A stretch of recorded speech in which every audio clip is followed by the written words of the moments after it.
Hi guys, welcome back to another episode. A couple of years ago, I, like so many people out there, experienced the dreaded layoff. If you're new here, I go into a lot more detail about what exactly happened back in 2023 in our first Behind the Brand episode. Today I want to go into more detail about how we turned our life around after that. With the layoff, it actually made me look at my life and ask myself if I was actually living the life that I really wanted to. What started as a time of a lot of uncertainty turned into some really drastic changes that we made. Those decisions put us on a completely different path, and 3 years later now, our life looks completely different, so I thought we'd dive into how we got here. Before we get into this, I want to say thank you to our sponsor, Bagsmart, for sponsoring today's video. Bagsmart is a travel bag brand with different product lines and different styles that they offer. Considering how much of my life is lived out of suitcases and moving from place to place, having good luggage and organization systems that actually work and are reliable is a huge part of making this lifestyle work for us, and the luggage has made the biggest difference, more than I ever thought it would. Since that moment, I have launched a clothing brand, I started this YouTube channel, I'm in the process of writing a book, and all while we're living on the road. In the past year alone, we've lived in 6 different cities, but we are moving every few months, constantly building, changing, and figuring things out as we go. Okay.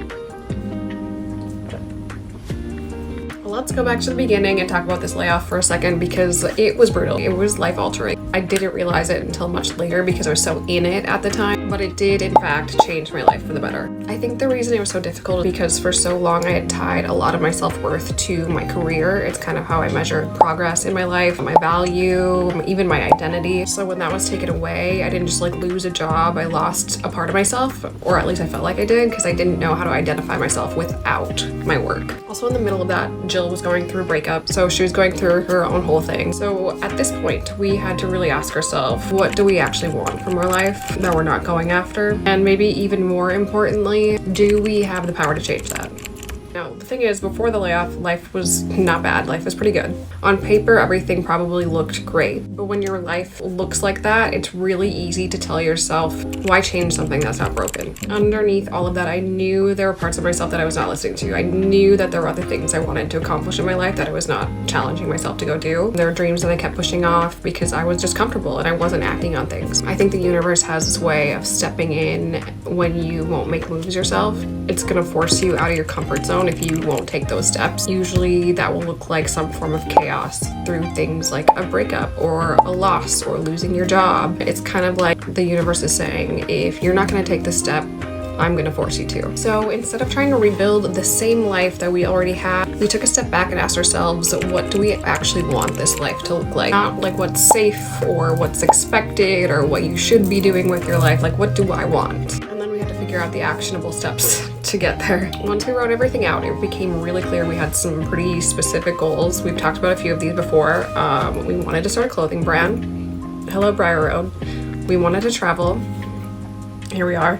And I wanted to write a book, which I've just mentioned. These were all, at the time, really big, almost feeling like unrealistic goals. Okay, so here's what most people don't know. From the moment that we decided to take steps to change our life, it was an entire year before anything in our life looked different, before any changes were actually made, because there was a lot of work that had to be done behind the scenes. In order to make the traveling aspect a reality, Jill decided to go into travel nursing. It's how we moved from city to city, but before we could get to that first location, there's months of getting things ready. We had to completely rethink how we were going to live. So we made the decision to put everything into storage, which is where everything still is. And we decided that we were going to live out of 6 suitcases. We knew pretty quickly that if we were going to make this way of life work, we had to come up with some kind of system, otherwise it was just gonna feel like chaos, especially when you're living out of suitcases. And we realized like how we packed and what we packed was gonna make a huge difference, because when you're moving from place to place and taking everything you own or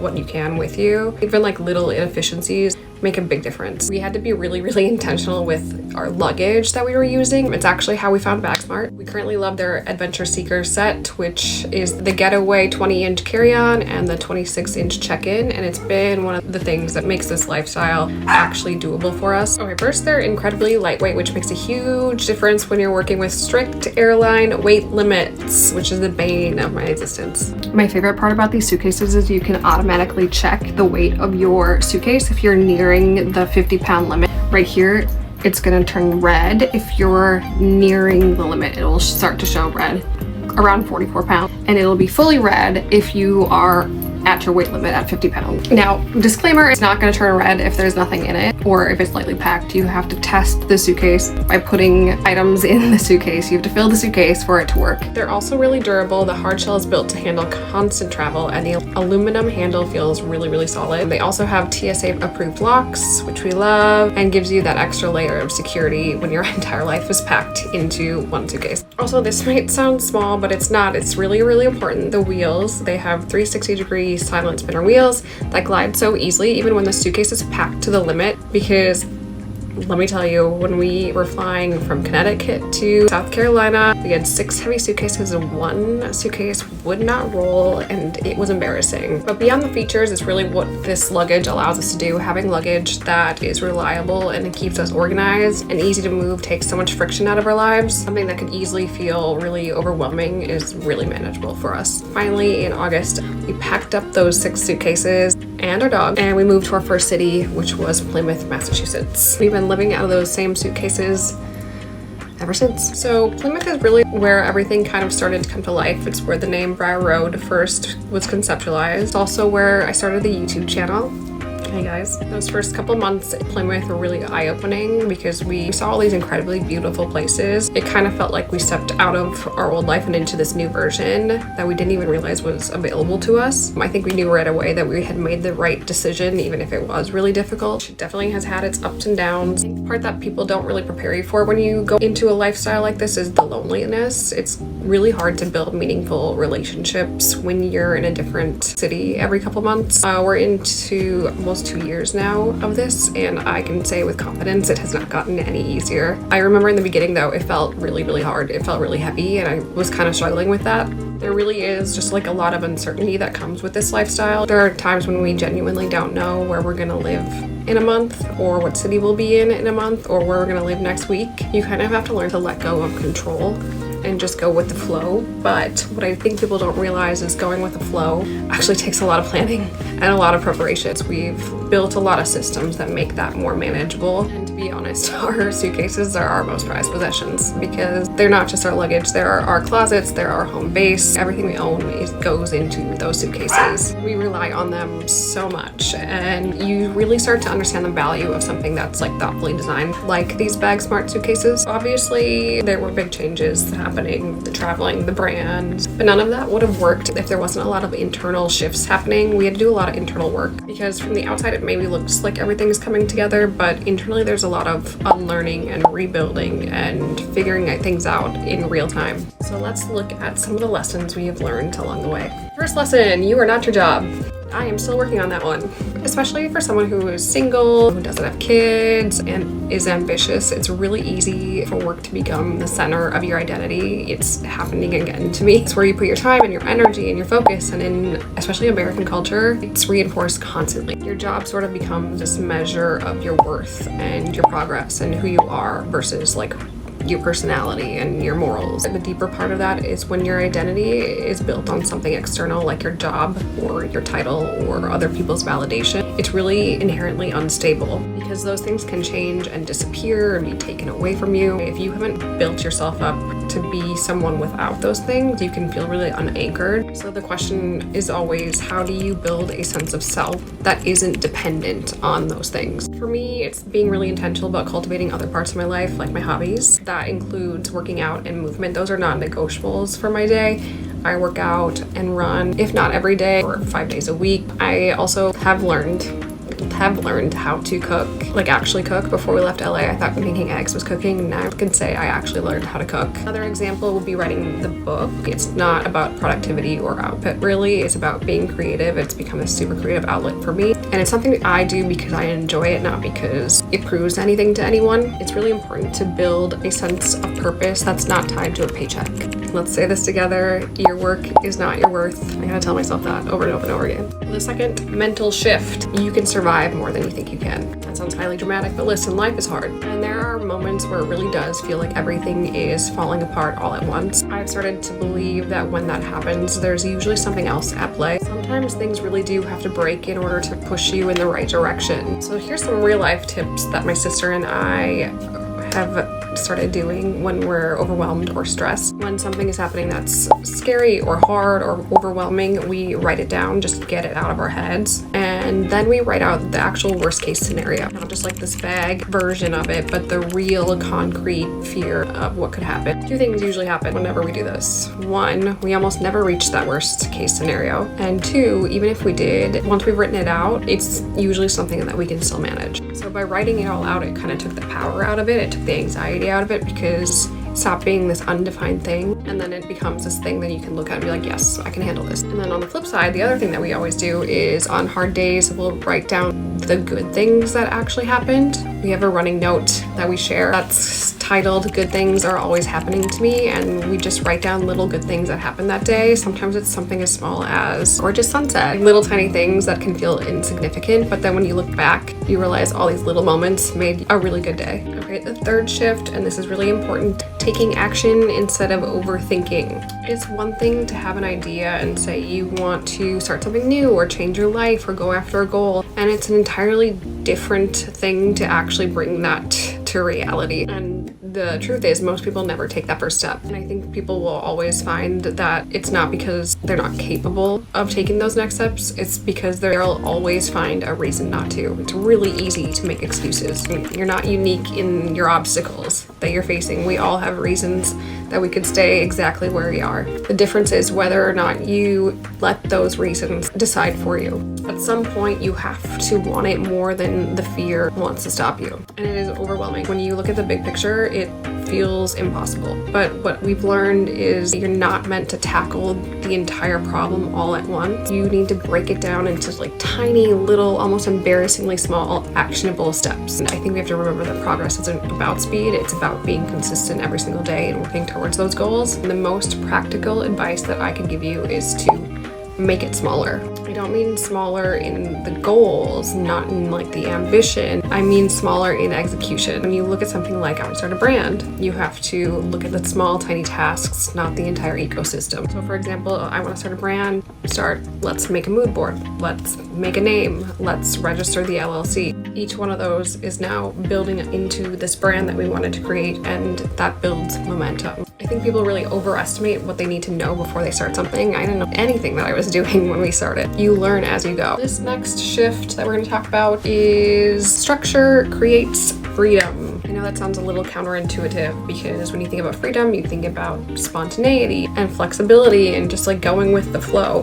The truth is, structure is the only way this lifestyle works. Without it, we would feel like absolute chaos. When you are constantly moving and packing and resetting in a new place, if you don't have systems in place, everything becomes really overwhelming really quickly. And that's something we had to learn through trial and error, because for us, when we are trying to fit everything we have with us in 6 suitcases, it sounds really simple in theory. It sounds like you don't have a lot of stuff, but it gets really complicated when you get to the airline weight limits. If we pack each suitcase to the max, we will go over the 50-pound limit. Once you start going overweight for each suitcase, those fees go up and it can add up really quickly. One of the biggest differences for us has been having the right luggage. We had different luggage when we first started this, and we had to get rid of it. It was too heavy. The suitcase itself was weighing too much. That is a huge reason why we use Bagsmart. Their suitcases are really lightweight. Both of the suitcases, the carry-on and the check-in bag that we use from the Adventure Seeker set, expand, so we have extra space. We also really love that the intentional design of these suitcases allowed them to nest into each other. I love that term. Now we're in a house for a couple of months. We have 6 suitcases. They all need to pack nicely and go into the closet. When your life depends on functioning well while you travel, you start to really appreciate thoughtful design like that. Beyond that, it's the organization that really changes everything. Every single thing we own has a place, and everything goes into its own packing cube or bag. So when we move into a new place, it's not fully unpacking, it's just transferring from the suitcase to the closet or to the drawers. And then when it's time to leave, it goes right back into the suitcase. It minimizes the friction of constantly packing and unpacking. We also use vacuum seal bags, which help maximize space. I think the bigger takeaway from this is that structure does not restrict your life. It supports it. It gives you the stability you need to be flexible and to be free and to move around without restrictions. It removes a lot of unnecessary stress. The last shift that we're going to talk about is you need less than you think you do. I know I mentioned this before, but everything we own, majority of it is in a storage unit in LA, and We've been living out of these 6 suitcases. When we first started this travel adventure, we thought we would make it back to LA more often than we do. If we picked things up along the way, we would go back to LA and then put them into storage, which that is not how it's playing out. Because we're living out of suitcases, we can't accumulate a bunch of stuff because we have nowhere to put it. You have to be selective about what you take with you and what you bring on. Now, everything has a cost beyond money. It has weight, like actual literal weight. It takes up space in our lives. It has to be carried, packed, unpacked, moved from place to place. I am responsible now for this thing and taking it from here to every other location. And when you think about it like that, we get really selective about what we're taking with us. It becomes more of a question of is it worth taking this with me instead of do I want this? I think a lot of what we think we need in life is just out of habit and convenience and the environments that we're used to. But when you strip all of that away, you start to see how little you actually need and how little is essential to your day-to-day life. When everything you own travels with you, you kind of become more aware of what's really worth keeping. So let's keep that in mind. The bigger lesson here is you don't need as much as you think you do to build a life that you love. In fact, having less sometimes enhances the experience. Now we are here in beautiful Charleston. We are working on our next bridal road drop, continuing to build a brand, deep in the process of writing my book. It's really strange to even say that out loud because this version of me and of us did not exist a couple of years ago. Since we started this whole journey, we've gone from Santa Monica, California to Plymouth, Massachusetts, to Sacramento, to Boston, to Cape Cod, to Naugatuck, Connecticut, and now we're in Charleston, South Carolina. So in the year and a half, we've lived from the West Coast to the East Coast and now into the South. And each place gives us something different, with different energy and new perspectives, and adds to the brand that we're building and the person that we're becoming. The whole purpose of this journey isn't just to travel, it's to figure out where we want to settle down next, where we want to put down roots and turn something into a more permanent place to live. One thing I've learned through all of this is it doesn't take a year to change your life. It takes one decision and one action, one step. Everything that's come after those first initial decisions that we made, the brand, the move, the travel, the channel, all that came from like one moment of uncertainty to one decision that we made. And no, we still don't have it all figured out. We're actively do not have everything figured out. I don't know where we'll be in 2 years. I don't know where we'll be in 2 months. But what I do know is that I know more than I knew yesterday, and I know more than I knew a year ago. And I know I won't be in the same place that I was 3 years ago. Progress isn't about having the perfect plan. It's about being willing to move forward even when you don't have a plan. So if you're watching this and you feel stuck, or if there's something you want to change, or you've been waiting for the right time, here's your little reminder. It doesn't have to be perfect. You don't have to have it figured out. If you're building your own version of this, whether it's traveling or starting something new, starting a business or creating a new life that feels more aligned to you, I'll link everything we are using below, including the Bagsmart luggage. I really, really highly do recommend. And if you want to follow along and see where we're going to next, give us a follow. We are moving, changing cities every couple months in real time, and also building our brand and writing a book. We're doing a lot of things. So follow along.